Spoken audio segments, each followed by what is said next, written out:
good to see everybody. Thanks for coming. You guys look great, right? Yes, they do. I'm Everett. Hey, I'm April. I'm busy. I'm saying hi. I know. Anyway, we and you are the natives of the Villages. Yes. And great turnout. Thanks so much. A lot of new folks. Wonderful to see you. Hey, we got a great evening prepared, and we got a special treat. Sydney Simmons is here from Pittman Law Office, so and she's going to be our main presenter, and we're going to do that early, and then we're going to bring her up in just a second, and then after that we're going to have Diane's going to talk to us. Where you at, Diane? Right here. There we go. Diane, about our Christmas party coming up in December, okay? And then we've got a few other things that we're going to talk about. So that's tonight, and we also want to recognize all our newcomers. So we're excited about that. Anything else before we introduce Sydney? I don't think so. And then we'll let Sydney do her thing so she can get home to her babies. Yeah, we won't hold you hostage all night. She's going to present and be thinking of your questions. So I think you're going to take some questions after. Absolutely, yeah. And okay. So Sydney Simmons, again, she works for Pittman Law Office in that big metropolis of Oxford. And some of us remember Oxford when there was nothing there. Nothing there. Sydney's from Bushnell, and that's how you say it, Bushnell. And there was nothing there. Okay. Way back. And she's a graduate of Florida State Law School, and she's married and has a little boy and girl. I think your daughter's at dance. She's at dance right now. She's at dance right now. So she dropped her off there. I think her mom's there with her. But a great young lady, got some great information and for us about estate planning, because this is what you said you wanted to hear. So we really appreciate her coming. And we're going to bring her up right now, and we're going to give her your microphone. So everybody welcome Sydney. I feel so welcome here. Thank you, guys. Man, what a crowd. So thank you for having me. It's such a pleasure to be here. And thank the two of you for bringing me in. I'm so honored that you all want to hear about this. It's not the most lively topic, so I will warn you, it's not my fault. It is what it is. But we do estate planning. So a little bit about myself, and thank you for the introduction. I am native to the area, which I know is kind of rare these days, but I work with two other attorneys at Pittman Law Office in Oxford. So I work with Amy Pittman, who started the firm. She's been in Oxford, the Villages area, practicing in estate planning for about 17 years. And I also practice with Audra Platt. The two of them, Amy's from Weirsdale, and Audra is also from Webster, Bushnell area. So we're all local, and we love the area. We love our community, and we really love what we do. I actually did litigation before I started doing the estate planning part of this. So the litigation and kind of what goes wrong. Estate planning litigation, trust and probate litigation. So I got to see a lot. I saw a lot about people. I learned a lot about how to put people in the right place to develop a good estate plan, and I think that helps me a lot when I'm talking to you all. So that's a little bit about our firm. We have a great staff. When you call, you come in for a consult, and we do a free 1-hour consult. When you come in, we'll talk about the basics, and we'll have sent you an intake, so we'll already have a little bit of a picture of who you are and what you're looking to accomplish with your estate plan. So we'll talk about that, and then we'll get everything prepared and set you on your way. So that's a little bit about Pittman Law Office, and if you have any questions, please let me know. But otherwise, what I'm going to talk about tonight is a little bit of the basics of estate planning. And if you all have questions, please feel free to let me know whenever. I'll take questions at the end as well. But pop them out. I don't want you to forget them, because if you're anything like me, you walk out the door and you immediately forget what you were looking for, that kind of thing. So please let me know. But estate planning, what is it? I kind of like to do estate planning in two different segments, if you will. The death planning, so what happens upon my death, how am I going to get my assets from myself to my beneficiaries? So that's a little bit of the death part of it. And then the other part that I think a lot of people forget about, and I actually think is almost as, if not more important, is the incapacity planning. So that means who's going to make my decisions for me, who's going to pay my bills and make my medical decisions. So that's a part that people just don't realize is it's a full comprehensive estate plan if you have all of those things. And so we'll start with the death planning part, because I think that's, when you're thinking estate planning, that's probably what comes to mind first. With that, you'll hear about wills and trusts and all that kind of thing, but what are they necessary for? Why do we actually need a will or a trust at all?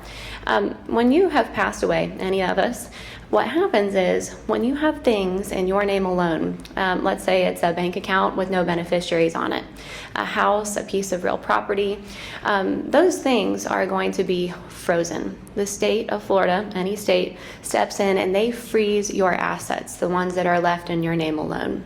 And so in order to unfreeze those assets, what you have to do is, whoever your next of kin is, if you don't have any documents, they present the things that we find in your name alone to the probate court. And so the probate court, that's all that that's their existence. They unfreeze assets in a deceased person's name. So when you hear probate and you hear people talking about how scary it was or how terrible of a process it was, that's really all it is at the end of the day, unfreezing those assets that are left in our name alone. So that's all probate is, but the problem is the time and the expense associated with it. So a probate can take, I normally say 9 months. It can take a little less if you have somebody that's really on top of it and you have very few assets going through probate. And it can take a little over 9 months to a year. And it depends on where the probate's happening. And I'll explain that in a little bit. You can have more than one probate if you have property outside of the state of Florida. So that's when we're really getting into a long probate process. So how do we avoid it? And how do we make things a little easier for our next in line, our friends, our loved ones, our family? When you're talking about wills and trusts, that's what we're talking about. How are we going to designate who our things go to? So who our beneficiaries are. And that's what a will does. So a will is a document, a legal document that you have executed, and it's going to say, this is who I am, this is my legal family, my spouse and my kids if I have those. And then it's going to say who your beneficiaries are. And you're going to name, in Florida it's called a personal representative, but some folks know it as an executor. It's the same concept. Who's going to take over and do administration for you once you have passed away.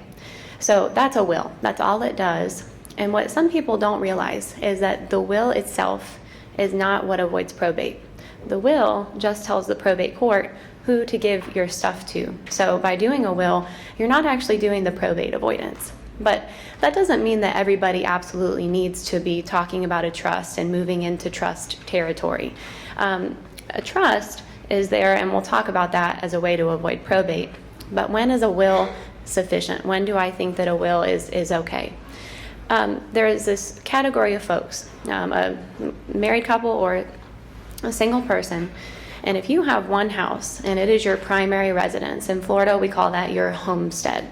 So if that's the one piece of property you have and you are giving it to family, it doesn't necessarily have to be kids. It can be cousins, stepkids, all those things. So any family member, and that's the only piece of property you have, real property, it can go through a 90-day probate in Florida. So once, if you're a married couple, once you're both gone, or if you're single, once you have passed away, that house can go through a 90-day probate. Now, what does that actually look like? If you're doing wills and you have that one piece of real property, your house, I'm going to tell you, okay, we'll do the will, but I need you to go to your banks. I need you to go to your retirement accounts, your investments, brokerages, stocks, bonds, you name it. And you're going to put pay on death or transfer on death beneficiaries on those accounts. Now, what are pay on death and transfer on death beneficiary designations? It's a contract that you're actually signing with your bank, with your financial institution. And so when you sign that document, you are saying, I want this account, whatever is left in it, to go to this person that I have named on this account when I have passed away. And so the process normally is that the person that is your executor or your beneficiary, they will take your death certificate, they will give it to that institution that you have that account at, and they will close that account down. And it will close, and they will write a check if it's cash money, or they'll transfer the account. Like an IRA will roll over to the beneficiary or beneficiaries of that account. So those go, because you signed that contract, outside of probate. So then what's left is that piece of real property. So what happens is, whoever your executor is, they will contact me, and I will say, okay, these people have passed away, so now what do I do? I take the death certificate and I file what's called a petition for summary administration. It is basically, I explain it as a short probate, a mini probate. That's not the technical term, but that's basically what it is.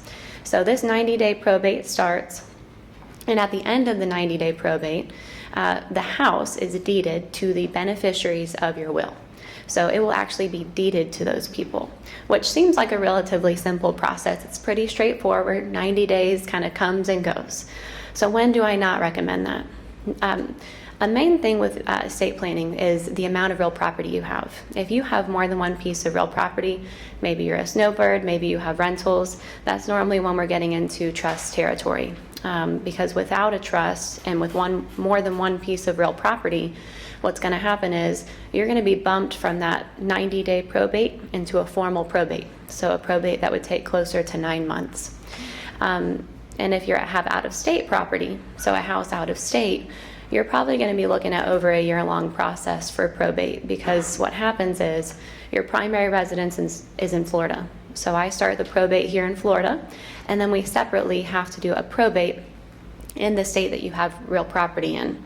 So then you're paying not just me, but an attorney in that state as well to do that probate. And that's where it gets really expensive. So if you've heard that you have more than one piece of real property and somebody's telling you that you need a trust, you probably do. It's going to be very expensive on the probate end of things if you have property in multiple states or more than one. So that's a will. Now, when else would I not recommend a will? So if your beneficiaries are maybe, let's say that you have 3 kids. Your beneficiaries are your 3 kids, but we have one that maybe doesn't talk to the others or just isn't as financially responsible as the other 2. So I name an executor. I name my oldest kid. I know that they're pretty financially stable. I know they're going to come in and pay the bills and get stuff done.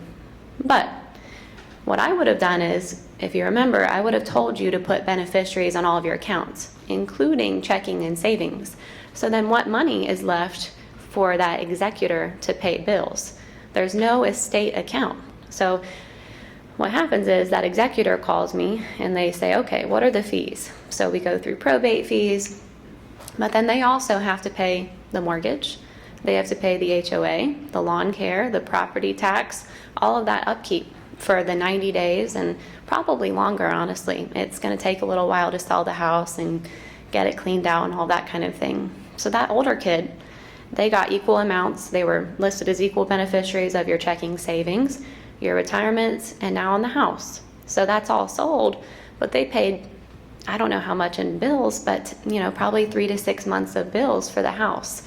And that kid, the other one, the younger one that they don't talk to, older kid goes and says, hey, fork up your fees. We need to be on even footing.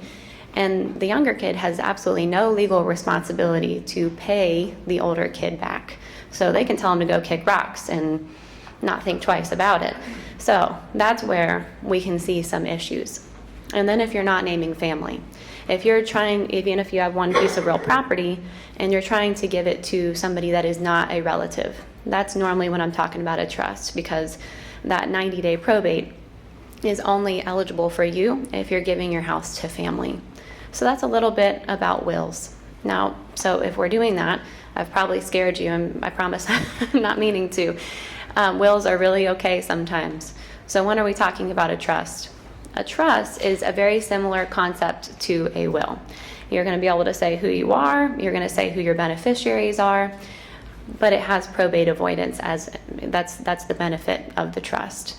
So what happens is when you have a trust, what you're doing is you're going to have some homework. And clients will always tell me, what what's the downside to doing a trust? They are homework. I will have people, sometimes get a little overwhelmed because I'm going to have to write down places to go and things to do and changing your asset, the way that your assets are titled. And so that can be a little bit of pain in the neck for people. So that's the only downside, I think, to a trust. But once it's done, it should be done. So you have a trust, and what you're going to put into that trust is probably your house. And if it's in Florida, I'll do the deed for you, so I'll go ahead and get that done. So you have your house. And then if you have a bank account, we'll go ahead and put that in the trust, and I'll explain to you how to do that. Retirement accounts generally don't go into trusts. There are exceptions to that. And then if you have other pieces of real property, I can't deed property outside of the state of Florida because I'm only licensed here. So I would just tell you, give you the instructions to go somewhere else in that state to go deed that property. So you're having to put all of these things into the trust. Your house, for example, will say something like trustee of your trust. And that's how you'll know that it's in the trust. And it's a revocable trust that I normally recommend. That's the probate avoidance vehicle. So that's all a revocable trust does. It doesn't do asset protection. So if that's something that you need, that would be a totally separate conversation. So it's just a way to avoid probate. And then that bank account, the one that we put into the trust, what happens is, if it's actually owned by your trust, so it's me as trustee of my trust owning that bank account, that bank account stays alive even after I do. If you just had pay on death beneficiaries on your bank account, your beneficiaries are going to notify the bank that you've passed, and then that bank account is going to shut down. So your automatic payments and withdrawals and all that are going to stop. With the trust account, that won't happen. Your bank account will actually outlive you.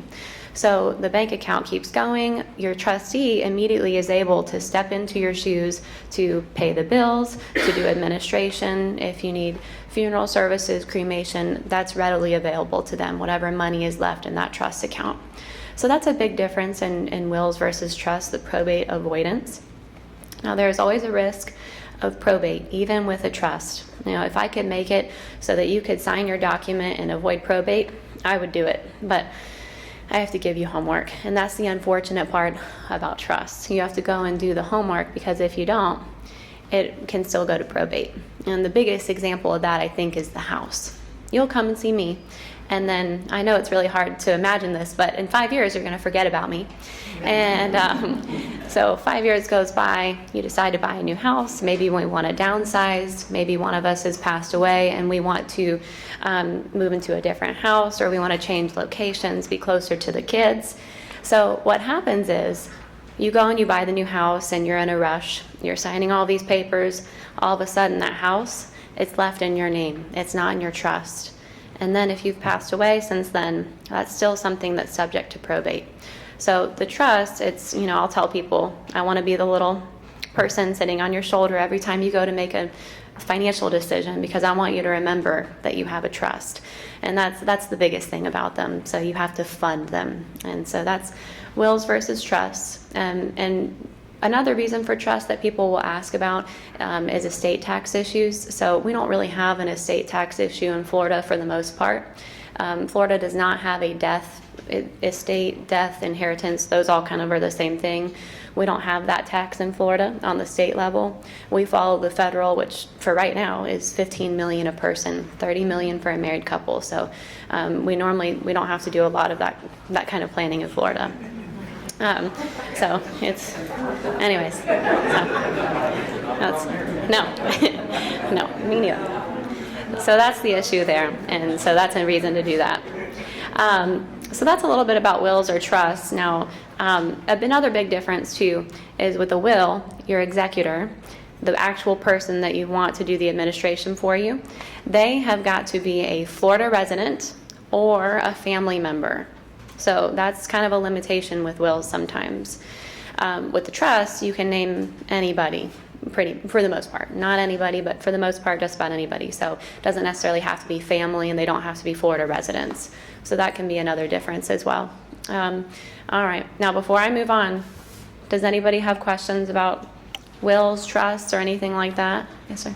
How does it differ with the 3 kids in the trust versus the will? Can you explain how it works Sure. with the will? Yeah, absolutely. So it would be different because when I have given you homework with your trust and you have gone in and made that trust, that bank account owned by your trust, what's going to happen is the kid or whoever that you've named as your trustee, they use that money to pay the bills. So only what's left over in that bank account is what's split to the beneficiaries. So they have access to that to pay bills, and it's if they have actual costs, they're able to reimburse themselves. So they're not having to pay out of their own share or out of their own pocket in hopes of getting reimbursed for that. So that's one of the biggest differences.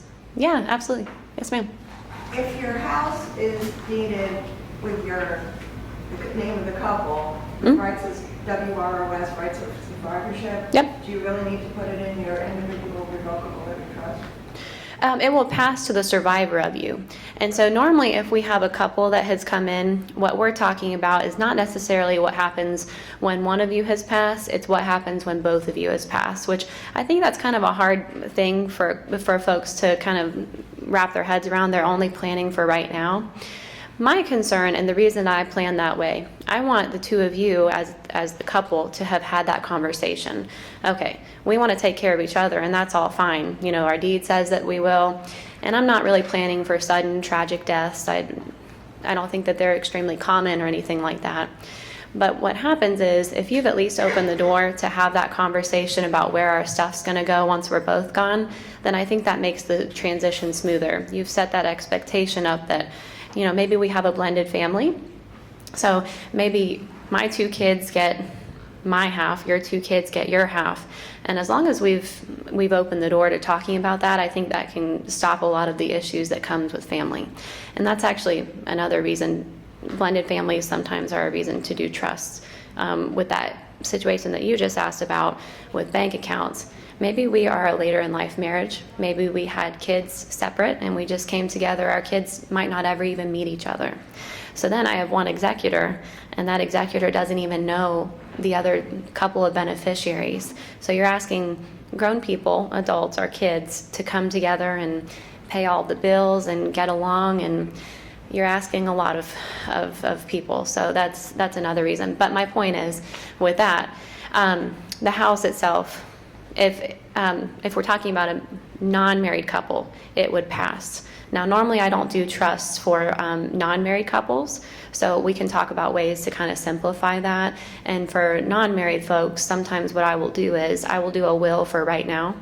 And the will is just kind of a backup plan. You can name each other as beneficiaries of your accounts. You can have joint bank accounts. You can have the house owned on your deed with rights of survivorship. And then I'll ask you, I need you to make a promise to me, come back and see me once one of you has passed. And then we might make some changes at that time. So, yeah, absolutely. Did you have a follow-up? Yeah. Yeah, well, I have a separate question. So how do these compare? I don't even know if Florida has one, but a transfer on death deed?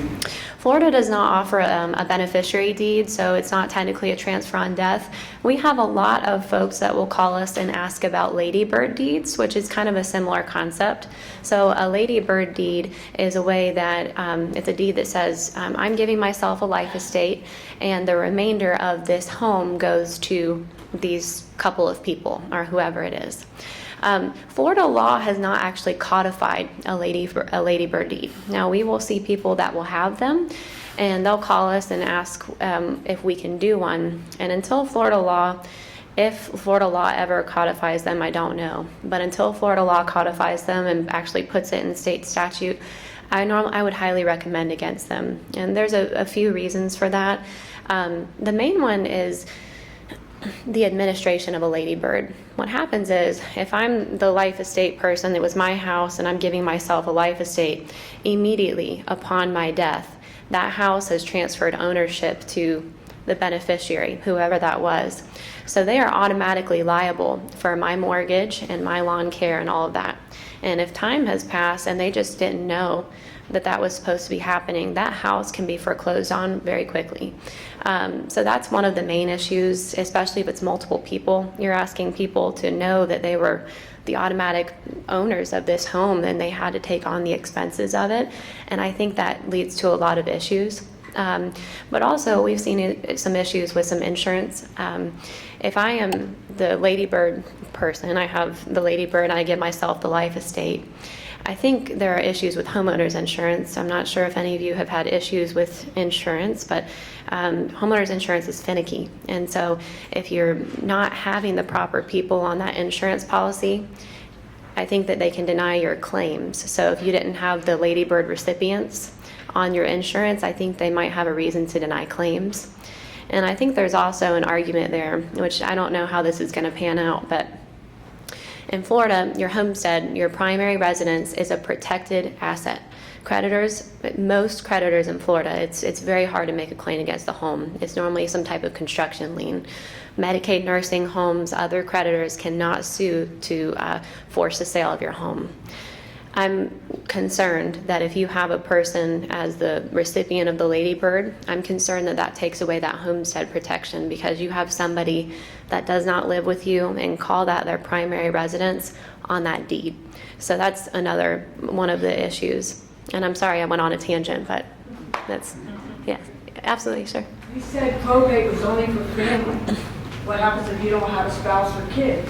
Does the trust, does that go, that has to be family? Or? Probate can be for non-family. It's that 90-day probate that I was telling you about. The 90-day probate is what non-family members are not eligible for. So they would be in more of a formal probate, which would take 9 months to a year.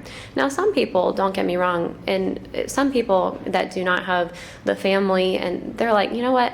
If I pass away and it takes 9 months for these people to get my stuff, so be it. And that's also fine. I am not trying to say that that's not. But if you want to, it depends on your goal, your ultimate goal. If the goal is to make things easier on yourself, then maybe we talk about doing a will and accepting that these people are going to have a formal probate process. Maybe it takes a little longer, but that's okay with you. Now, the trust can eliminate those problems. The trust, you set it up and you can name beneficiaries that are not family members, and they can totally bypass probate, and those assets become theirs through the trust administration process. So yeah, absolutely. Yeah. Could you just briefly touch on the fees or cost of probate, like for a regular probate and the mini one, and the 90-day one? That's a loaded question. I will try my best. Yes. Yeah. It's going to depend on the attorney, the type of probate, all of that kind of thing. The mini probate that I'm telling you about normally still costs about $4,000. It's about $3,500 in fees, and then normally about another $400 or $500 in court recording costs. Now, that formal probate, you're normally looking to start at $5,000 for a formal probate. That's normally the starting point. Do you have to pay, like in Florida, do you have to pay some percentage of the assets, or is it just fees? Like, no?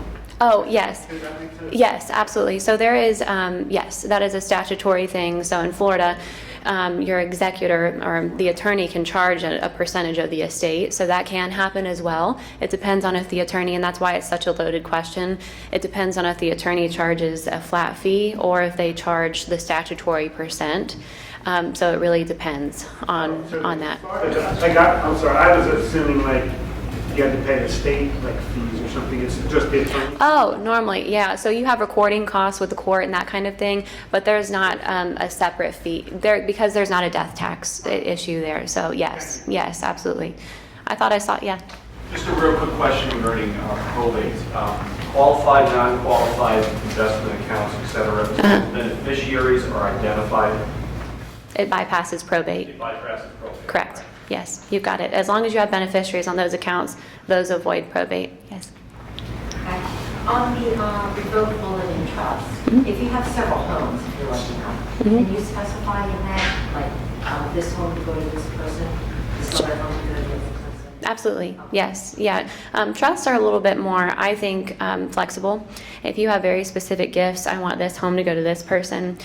Something that's common is maybe I've given a loan to one of my kids and I would like that to be paid off. You know, I want my kids to get equal amounts in life and in death.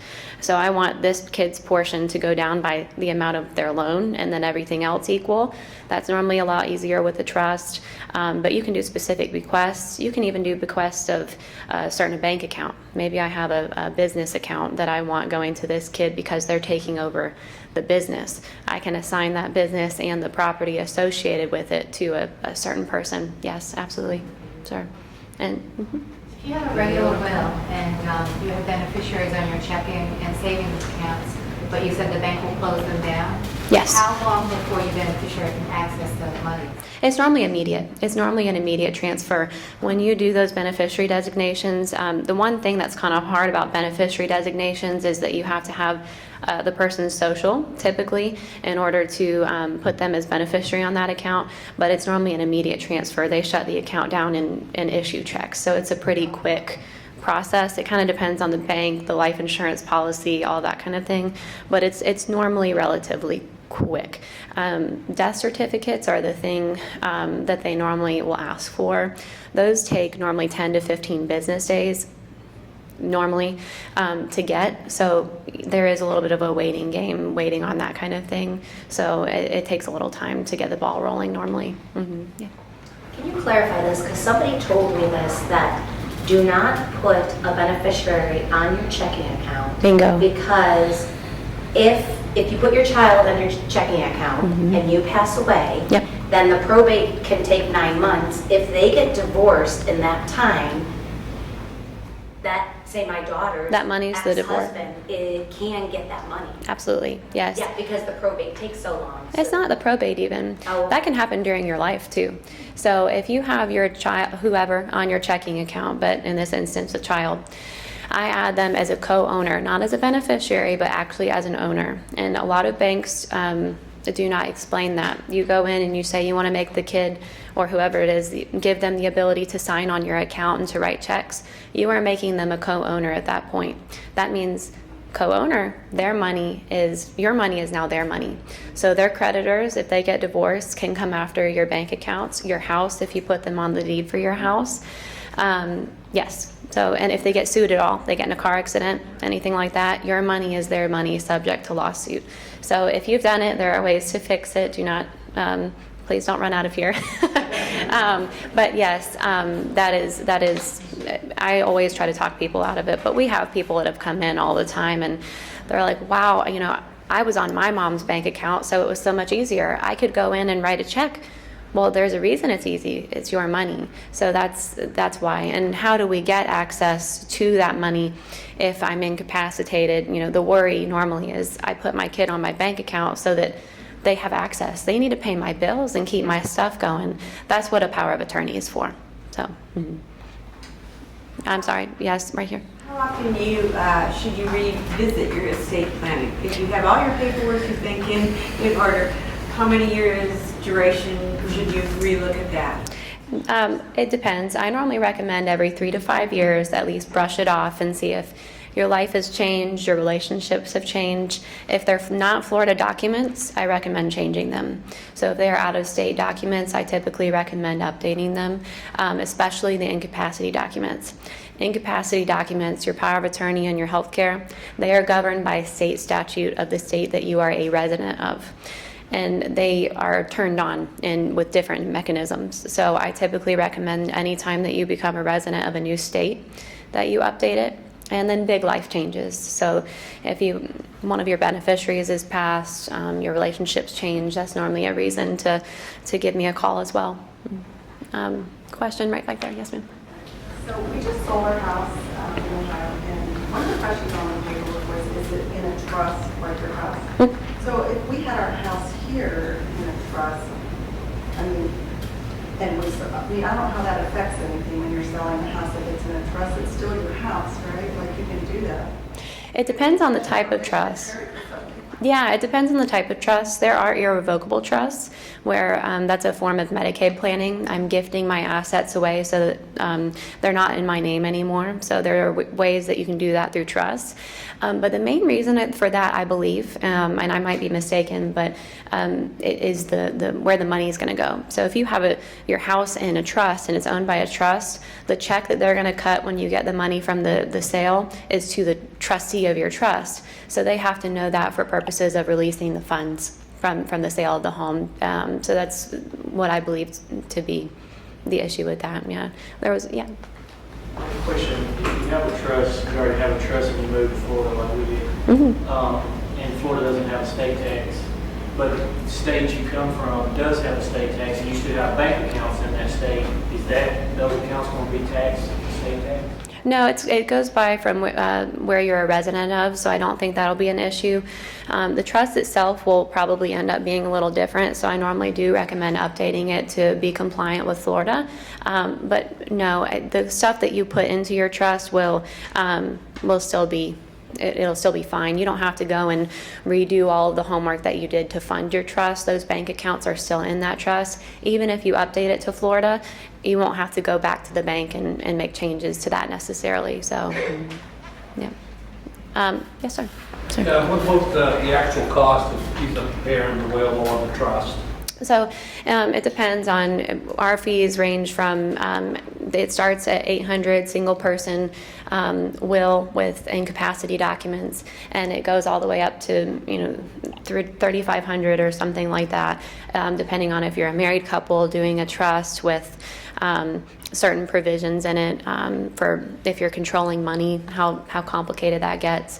How many deeds are we doing, that kind of thing. But that's kind of a general fee range. But I'll take a minute and I'll move on to incapacity, and then we'll circle back around to all of your questions. And thank you for those. So incapacity documents are very important too, and I do think you should update them if you have out-of-state ones. Incapacity is a financial power of attorney, so a general, durable power of attorney. And that is a way that you can let somebody step into your shoes. So they basically become you. They can pay your bills. They can get into your checking savings account to write checks. They can talk to Social Security to figure out where they're putting your money. They can take distributions from your IRAs. So that's a very powerful document. And Florida's is different than some states. So Florida's, when I sign my power of attorney, my husband or whoever my power of attorney is immediately my power of attorney. He could technically take that document and go and start using it, writing checks and doing all of that stuff. So that scares some people, and they'll ask me, why would I want a power of attorney if somebody can go and take my money? I think you just don't give copies of it. You tell people where you keep your binder, your stuff, your emergency day folder, or you give them my contact information. If the time has come and they've provided me with the proof that you're incapacitated and their identification and all of that, I will be able to release the information that they need to help them get started and to use those documents. So that's a power of attorney. So it's very powerful, but I highly recommend it. And I'll tell you a little bit about what happens if you don't have one. I had a client come in, and long story short, her husband got dementia and was completely demented within 3 months. It was a very quick transition from capacity to not. And they did not have estate planning documents. And so she needed to use and tap into his IRA to pay for his care. And even as a spouse, she was unable to do that. And they were a long-term marriage, so even as a spouse, she could not do that. She had to go apply to the court and hire an elder law attorney to get guardianship of her husband to be able to request access to certain monies. So I think they are very important. Even if you're married, I still think that they're very important. The other documents are normally healthcare is what we're talking about, and there are 3 main ones in Florida. The healthcare surrogate, you might have already a healthcare proxy or a healthcare power of attorney. It is the same concept. If I am incapacitated, who is making my medical decisions? And you can be temporarily incapacitated if you're in surgery under anesthesia. You can be incapacitated at the point where you're in hospice care, and we have to decide, do we bring hospice in? Do we go to a facility? So it's a broad range of things that you're naming this person to make your decisions for. And that's the healthcare surrogate. Now, the living will, that is where some people get a little thrown off, because you hear living will, and you've probably, if you've been to the doctor lately, they probably ask you if you have that or an advance directive. The living will is not a DNR. A DNR will not come from an attorney. The DNR, or do not resuscitate, in Florida is a bright yellow form that you will get from your doctor, a hospital. When you are significantly older, you start having health issues, that sort of thing. That's when you'll see a DNR typically. The living will, it's a document that allows you to say, if I am at the point where I'm only alive because I'm on a machine, a ventilator, a feeding tube, that sort of thing. Do I want to be artificially prolonged? And I would walk you through that document so that you could designate to your family what your wishes are. Now, the thing about the living will is that it's more instruction to the person that you're naming. You are giving your healthcare surrogate permission from you to say it's okay. I'm okay that if two doctors have said that I'm not going to recover, I'm okay if you decide to take me off of life support. That's what the living will does. So it can be overridden, and that's the thing that a lot of people don't fully understand about living wills. You've signed it and you've said it's okay to pull the plug, but we're not giving doctors the authority to pull the plug. We're not giving really even your healthcare surrogate. It's not automatic. If they don't like the doctors that you're dealing with, if they want to wait a period of time or try a surgery, something like that, they still can. So it can be overridden, but it's more you sharing your wishes with them, and so that's what that document's for. And then I also do a HIPAA release. And so a HIPAA release is simply access to your medical information. You can list as many or as few people as you want on it. They're not listed in order. If they present that to a hospital, once something's happened, you have a surgery, they can go and not fight with the doctors. They can talk to them about how you're doing. And why would I care about that? Your power of attorney, if they end up serving for you, they go to the bank. I think most banks, even though it's not technically required in Florida, I think most banks are going to say, nope, you can't write a check for this person until we have proof that you're incapacitated. And so in order to get that proof, we need access to your medical information. But you can list as many people or as few as you want on there. And so that's what that's for. But that's the incapacity part of it. So that is a very big overview of what I do, what estate planning is.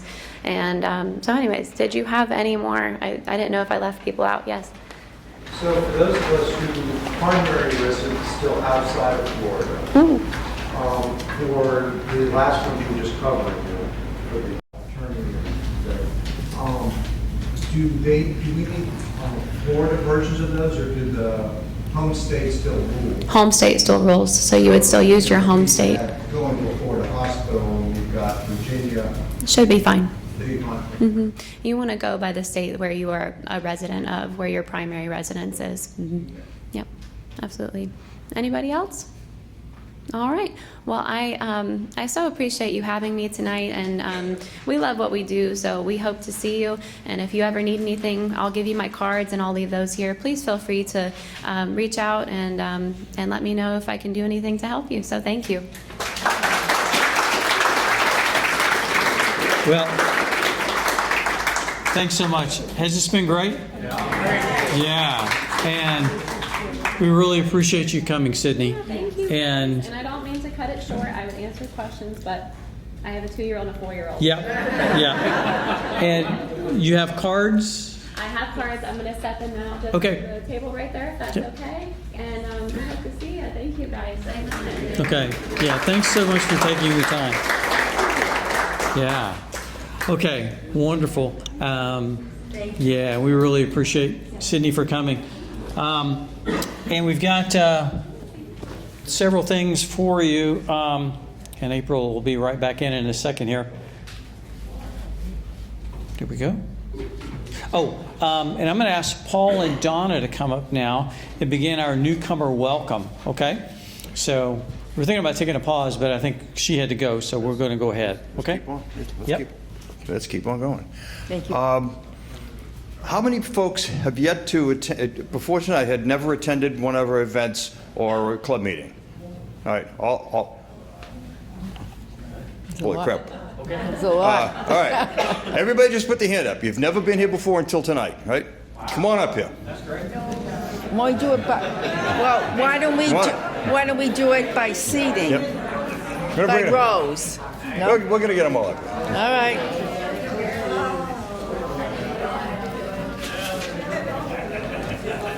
Oh, I guess I'll take this side, you take that side. Some on one side, some on the other. No, I got more than you did. Bring some more over here. You know, it's amazing. Our first meeting was just 6 months ago, and there might have been 40 of us. Well, we have some of you move over to where I am. Now we got like 40 new we don't members. have such a big line over here. Well, we watch them All right. These folks already know the rules. And this is going to take a while because there's so many of you. I'm thrilled there's so many of you. The rules are, tell us where you're from, but not give us a complete, just give us a clue as to, so we can figure out where you're from, how long you've been here, what village you're in. Just give us a clue where you're from. Graceland. Tennessee. We're a pretty smart group. How long have you been here? A month, September 4th, we moved in. Let's keep our dates in mind. September 14th. 4th. September 4th. What village, Paul? Pardon me? What village? Oh, Collier. Collier. Ooh, cool. Pretty good. The Mitten State. Michigan. Right. Right. We live in the village of Fenney. Been here about 3 to 4 years. 3 or 4 years. Okay. Welcome to the group. Yeah. Thank Yep. you. Terps. Maryland. Very good. JR and Lorna, we're from Water's Edge. What was the other? May. We've been here since May. Since May, yeah, May 14th. Okay. Want to start some on that side? Want to start on here? Sure, we do a little bit that side. Where were you from? Youngstown? Youngstown, Pennsylvania? No? Ohio? Ohio? Yeah. I live in Mulcher Creek. Mulcher Creek? Yeah. How long? December. December. Seahawks? Seven. And how long have you been here? We closed in April, and we're just here for a few weeks, and then we just came back a week ago. In what village? Shady Brook. Okay. And where you guys from? Cherry Capital. Washington, D.C.? No? The other Cherry Capital. Michigan, Traverse City area. Oh. And how long have you been here? We've been here about 3 months, and we're in Well Point. Badgers. That's all I can say. How long have you been here? 3 months. In what village? Citrus Grove. Okay. Okay. Nina? Is it really the last place? Did I Like miss the somebody? last place you were? Oh, I'm sorry. Are you by Yep. yourself? Oh, I'm sorry. I thought you were together. Wait, go ahead and finish her yet. The largest I'm sorry. state? The largest state. Wow. You got to win from the furthest away. Well Point. In Well Point. And how long you been here? 3 weeks. 3 weeks. So I think that just beats September 14th. Hello. Well, I don't know. We're from between Akron and Cleveland, so you won't know where it is. It's Brunswick, Ohio. Nobody knows what's Ohio. It's a small town. Yes. So, but we're not going to say go Buckeyes because we're from Michigan. You say go blue. Gaylord. Yeah. Yeah. So. Village? Well, we close tomorrow in Well Point. So, yeah. Thank you. OH.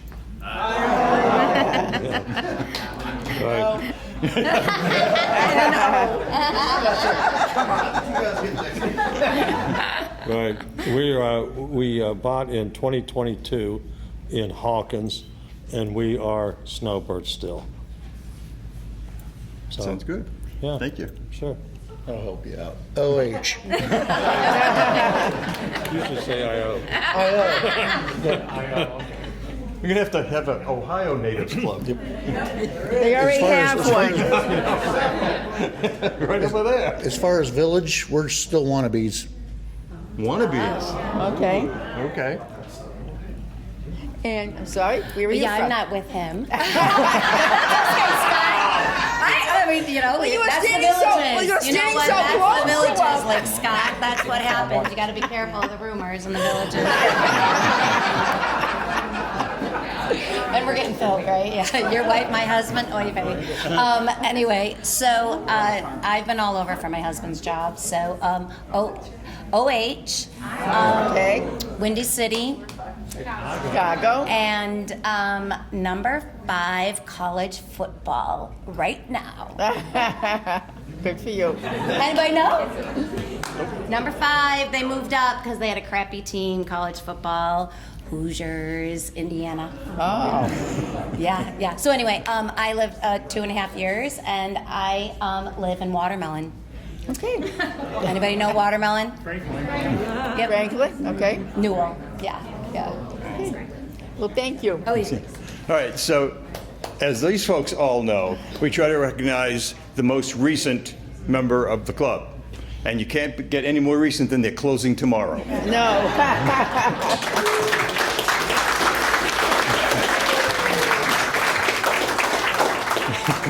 Thank you very much. Thanks, everybody.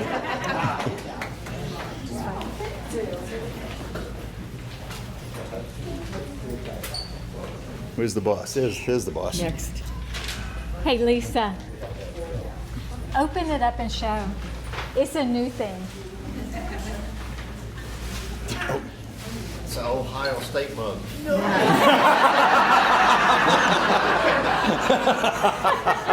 It's hard living in Ohio, Michigan fan. Living in the belly of the It's our natives mug. You already got a picture. Oh, did you get him? Did you get a picture? Okay, John got you. Oh. Okay. Thanks, John. Thank you. Okay, good deal. I'm right behind you. Okay. All right. Got it. My job done. Bye. All right. Great. Thanks. Great to see everybody. And wonderful. And, you know, we've got some wonderful things coming up. And we've got a Christmas party coming up in December at our meeting time.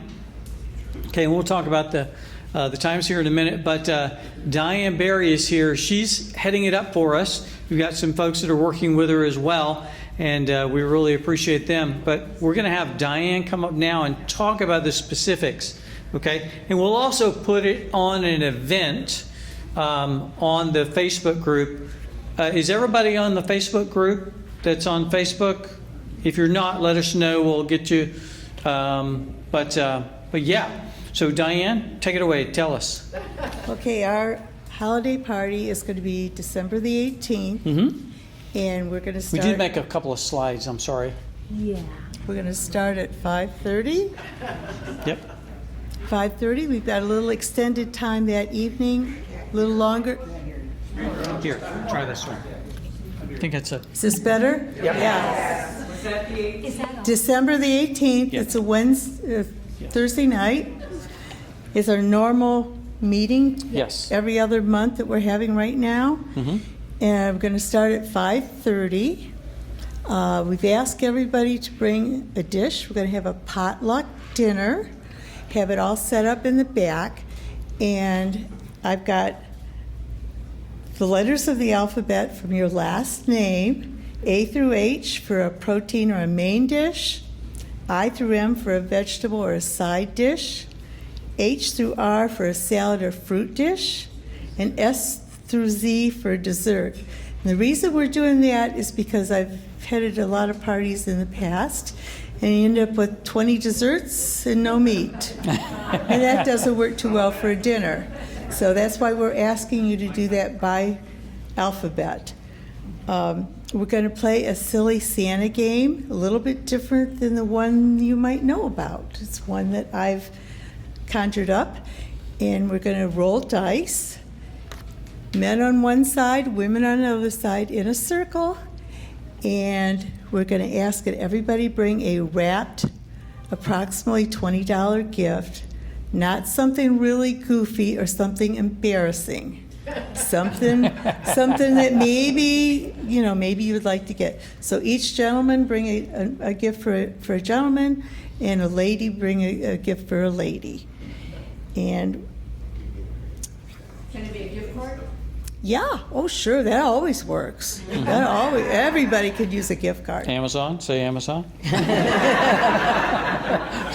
So we're going to have a little bit extended hours that night. I understand that we don't have to be out here till 8:50. 8:50. So we'll have time for some fellowship and some getting to know one another, play our little game, have a lovely meal, and I hope everybody enjoys it. Yeah. Awesome. Okay. Yeah. Thanks so much, Diane. And your helpers are Donna, Kara, who I don't see Kara tonight, And Karen McDonald. They're probably going to watch us. But thanks to all of them for heading that up. And I'll tell you, we met the other day with the folks here. The staff here is great. I got to give them a shout out. They are really, really helpful. In fact, I've got to send y'all the layout for the thing, so I'll send it to you. Okay, good. Now, about reservations. So one thing about this is our room, and with tables, it limits, and food, it's set up, it limits our space, okay, or amount of people that we're going to be able to have. So, like tonight, I think we counted about 57, right? Tonight, 57. Tonight, 57. Last time we had 64. We talked about the new start time. We have a limited space of 60 persons, okay? So we'll be able to have 60 persons for that. Now, we have about 145 on the Facebook group, with just, a lot of different people. So how do we do that? Unfortunately, the space is the space, okay? So it's going to be the first 60. And we're going to post the event early Saturday morning on the Facebook group as an event, okay? And please go in and mark that you're going. Now, some of you have dual accounts with with a husband and a wife. If you have that, just make in the comments, say, we're going, and, John and Mary's account has 2 people. Just make a comment about that, okay? So we know that, so we can count there. And here again, because of the limited space, we're just going to go for club members. Some of you are going to have family. We would love to have them come in. If we were having it at the pavilion, not a problem, right? Inside, a little different. So unfortunately, it'll be just for club members. And some of you probably aren't on Facebook. If you're not on Facebook, come see April and I afterward, okay? Because we don't want you to get left out and feel like you can't come just because you're not on the Facebook group, okay? Does that make sense? Okay. What else about that? Did I miss anything? You got it all. Okay. Any questions on that? Donna. You may want to tell people if for some reason they cannot yes. make it, Oh. we'll have a wait list. Yes, there Yes, will be thank a you. wait list. So please Correct. let us know. We'll have that you're a wait list. canceling. And if you mark yourself going and you see that you can't go, then just, and you can do that on the Facebook. You can then change your status on the Facebook event. Yes? Do you have dress guidelines? Some of the parties for Christmas do have. They want you to wear this and that, anything like that. Holiday colors. Okay. I'm being told by the committee holiday colors. Is that right? Yes. Okay. Yes. Is that good? Is that helpful? Okay. Yeah, and I don't think any particular standard. It's not like a business casual. It's not a dress event. It's a casual event. Yes. So if you're doing it on Facebook, just to share with you, like what happened with some other people, they're kind of, because it's going to get crazy for you, like, right? So what a couple of the groups have done is if you put your name down, you put number 1, like you can count the 60, like number 1, number 2, number 3, because as you click onto your Facebook page, and I'll put my name in, I'm going to be like, I'm going, number 1. And then I read, I'm going. And then he's going to be like, oh, she's going. I'm going to go, and I'm number 2. Because I'm just going to share that with you if you understand. Okay. Let's talk a little afterward. Explain it a little further. Okay. Yeah. Just because it's going to get crazy for you with everyone. See, everyone's going to go in that. They're going to click, I'm going. I'm going. Yep. I'm going. And you're like, okay. And then they're going to cancel. Well, we're asking them to tell us how many guests are coming at that Right, right. Yeah. Yeah. We'll talk about that afterward. Yeah. Okay. Good. Because some of you see my frustration with Facebook. Anyway, okay. I'm there, but I'm not always happy. Okay. He's all right. not. So good. Thank you. And April. Okay. In 2 days, we've got Running of the Squares. Who has done Running of the Squares in Brownwood? Raise your hand. Oh, a lot of y'all. So we are going to meet at 7. Whoever wants to meet up with everybody in the club. If We're you're gonna on the meet team if you're on the or if team, you're gonna be we're there. going to meet at 7:30 at the Whitewater Tower by Scooples. The race starts at 8, like everybody knows. And don't forget on Friday to go pick up your packet. Once the race is over, Everett and Ricky are our cheerleaders and our photographers, Yay. our videographers, and they'll be right there at the finish line, and you'll see them as you come by. And after that, we're talking about going to 2J's. 2J's is right in Brownwood. It's down near the bicycle store, It's- down from it. Yeah. Yes. So- Anybody been to 2J's? Okay. Yes. So we're going to go there for breakfast afterwards. 10 Of o'clock. course, anybody can run, you can walk, you can skip it, you can hop it, whatever, however you just- want to get across the line. You can do Or you it. can come hang out with Rick and I. Or go hang out with the guys. And so, yeah, we would love to see everybody there. Yeah, and if you haven't joined the community team. Yes, please join. And If you're going to do want the to join event. our club, then or if you're if you signing can up for join the- somebody else, Yep. that's fine too. Sounds good? Yeah. Yeah, and if you're signing up with somebody else, then you can still come. Oh, yeah. You can still come to the after thing, okay? It's whatever. Okay, good. Now, I made a reservation. I did an event for this Yes. on the Facebook group. I made a reservation for 20, okay? So we'll see. Okay. But hey, we can just, the military term bum rush. We can bum rush 2J's. They'll seat us if they got it. So, okay. All right. And Rick and Angel. Well, first off, I hope we have a lot of S through Z's for the Christmas party because that was the dessert. All right, so our weekly events we got going, the Natives Trail Walk at Hog-Eye is on Tuesdays at 8.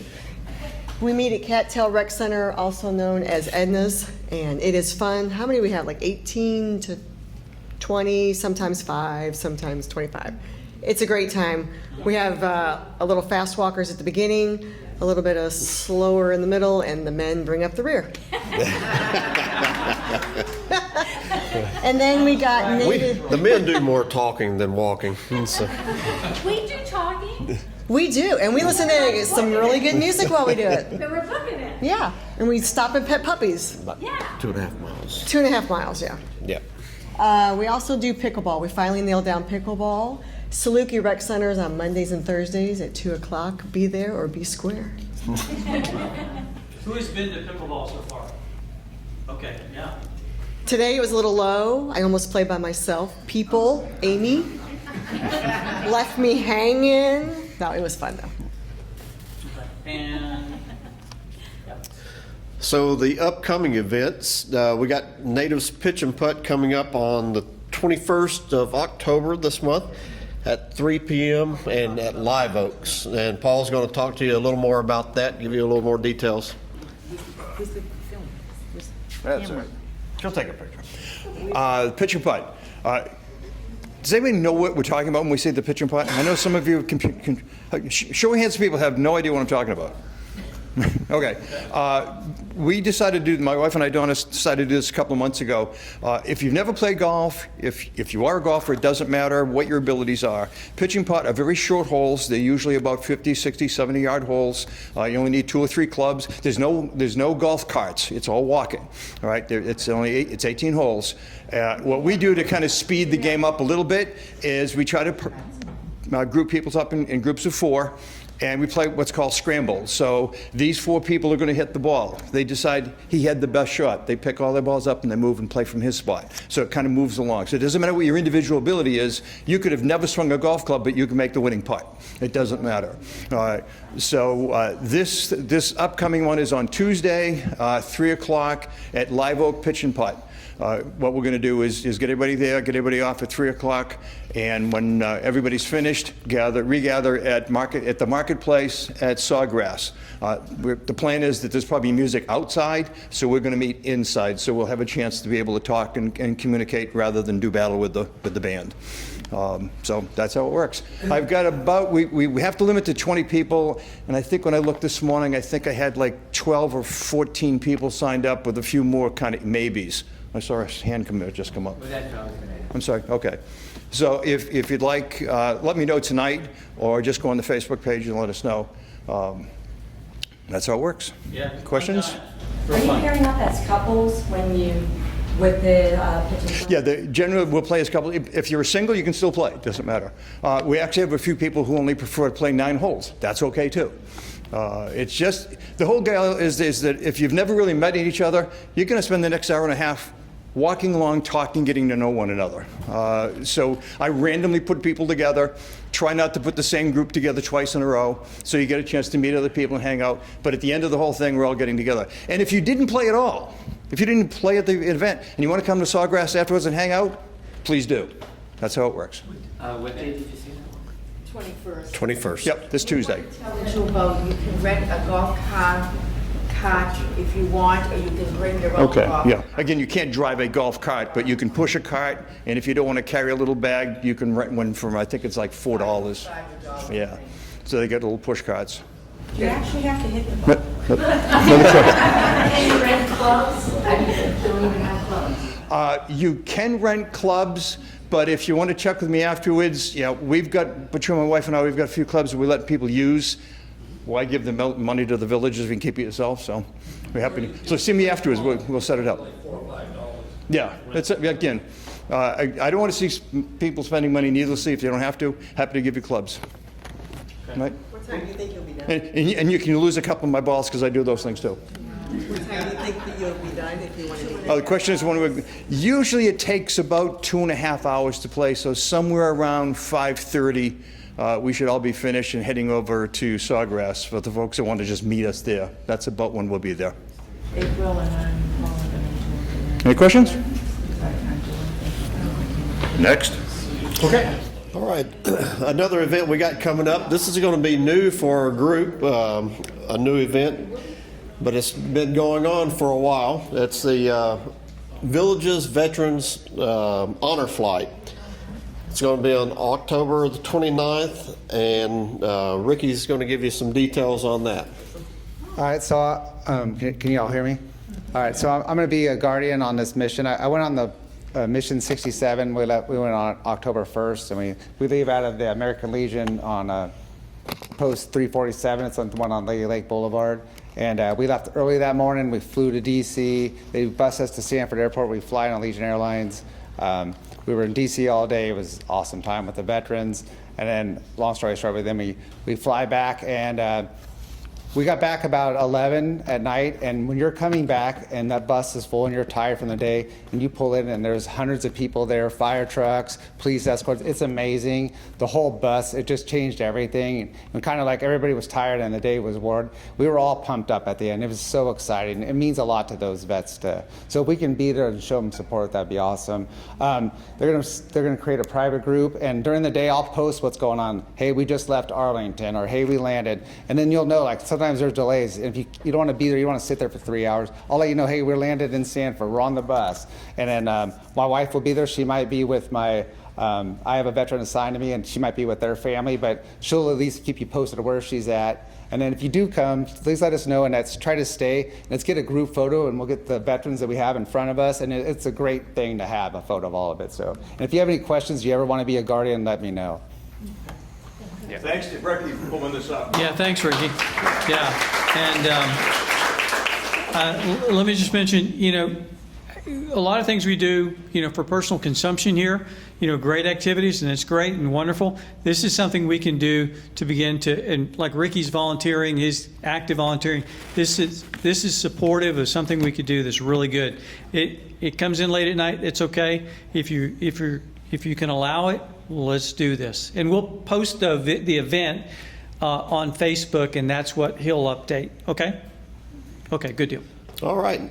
Next up is another new, everything's almost new for us. We've only had, what is this, about 6 months we've been doing this? Yeah, so, 6 months. So everything is new. Yep. But Natives Disney Day. So for all you... we got people clapping and we got people shaking their heads, no. Come on, Becky, don't you want to go to Disney?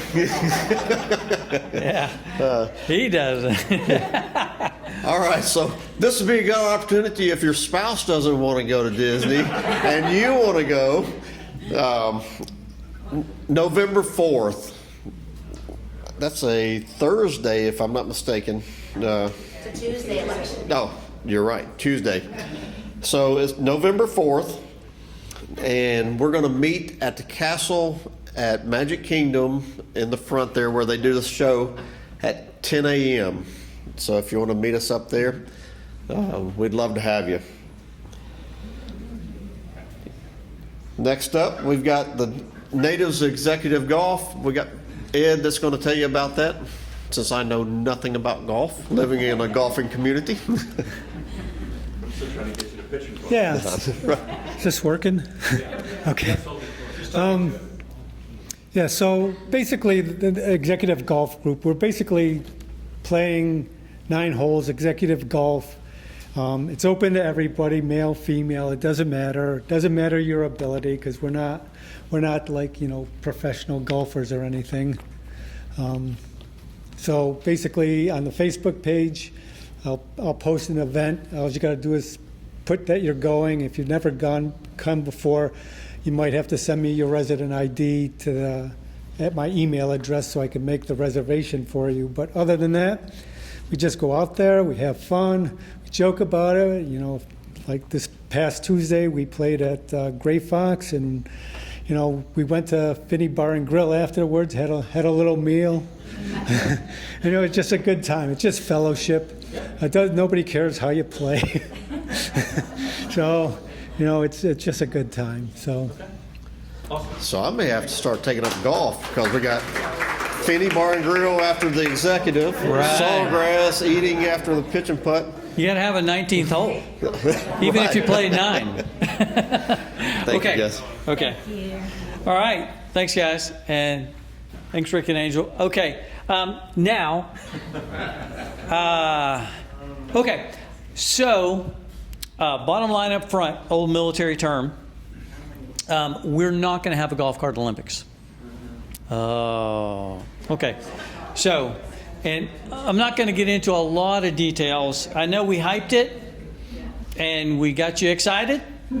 And why did we do that? Because, boy, it was a really good plan. It was fun. But that plan depended upon parking lot space. And getting approved parking lot space didn't happen, okay? And we went multiple avenues to try to get that done. Trust me, a lot of people put a lot of time and effort. And Jim Freitas, they're not here, they're away. But Jim and Leslie, I mean, if you saw his plan to do this, I mean, we did a trial run on the down low over at a parking lot. And we posted some of those pictures and everything. And so we had a good proof of concept, but we couldn't get an approved plan. And it was mainly because of liability concerns. Okay? And question? I don't have a question, I have a suggestion. Okay. I live in Shady Brook, and our member team club, they had a poker run with golf carts. Yeah. And it was a riot and a big, big hit. And we had different locations where we would have to go and play like the hula hoop and you get a card. Okay. You putt on the green and you get a card. So, then whoever had the best hand won. And that's a wonderful suggestion. And we're going to revisit this in about 6 months or so and look at other ways to do this. And we've kicked around that, but we just chose to just kind of shelve it for now. The Olympic version we're not going to do, okay? But we've looked at, I think, John, you had been at that poker run. Yeah. Yeah. Shady Brook. Yeah. Great fun. And yes, that type of event we will have. Yes. But the golf cart Olympics that we advertised, I'll take the hit. Okay. Anyway, I'll just take the hit. But sorry about that. Anything else we need to say about that? No. Moving on. Moving on. Okay. So, has everybody noticed all of our T-shirts? Core, you want to come up here? So, our core group, we all went and got matching. So, yes. So, and then we'll all turn around so everybody can see the backs. Check your booty as you go in and back around. And as you can see, some of these are just screen printed and some of them are embroidered. So this is what we've gotten so far. And then you've seen Lisa and Jerry's mug, because we're starting to do the cups through them. So yeah, if you're wanting any kind of T-shirts with the club stuff, you go to Custom Apparel. They're on Wedgwood, and you can email and tell them what they want. But there's so many different shirts, so many different ways that you can do the shirts, cups. They'll put it on the logo on a hat. And if you don't find a shirt there you like, you can bring in your own shirt. Yeah. Yes, you don't exactly. have to buy the clothing Yeah. from them. So if you Yeah. have something Right. Yes. special, they'll embroider it. Someone has a question. They'll embroider, they'll screen print it. My question is, did somebody in the group here do that logo, or did the? Yes. Yes. Rick? Yes. Yeah, Rick. Rick. Woohoo, Rick. Thank you. Yep. The alligator looks like a DI. That's Allie. Allie. That's Allie. Yeah, I was going to say Becky won the contest for the For the name of the alligator. alligator. Yes. So Allie that's the Allie. alligator. And so okay, So, good. yeah. So So those are kind thanks, of passing guys. around. And here again, you mentioned that if you go on Custom Apparel's website, you will not see us in the organization listing. Okay. No. The reason for that is this, because you have to choose a couple of things, and it kind of limited the way we did it. We left it open. You can get the logo on anything they sell, anything you take them. Does that make sense? So just it's open there, and you can get it screen printed, and we got it set up for you can get the name embroidered. Okay. Yes. Yeah, as you okay. They will not take a phone order. No. Okay. Email or go in personally. Yeah. So they won't take a phone order because he said, she said. Lori. Right. Do you know when they will be opening their location in Middlesex? No, I keep hearing soon, but I don't know when soon is. I don't. It's busy for a while. Yeah. Not for a while. Oh, Donna said not for a while. Not for. In fact, it was supposed to be October and not by. Oh, okay. Okay. Okay. Got it.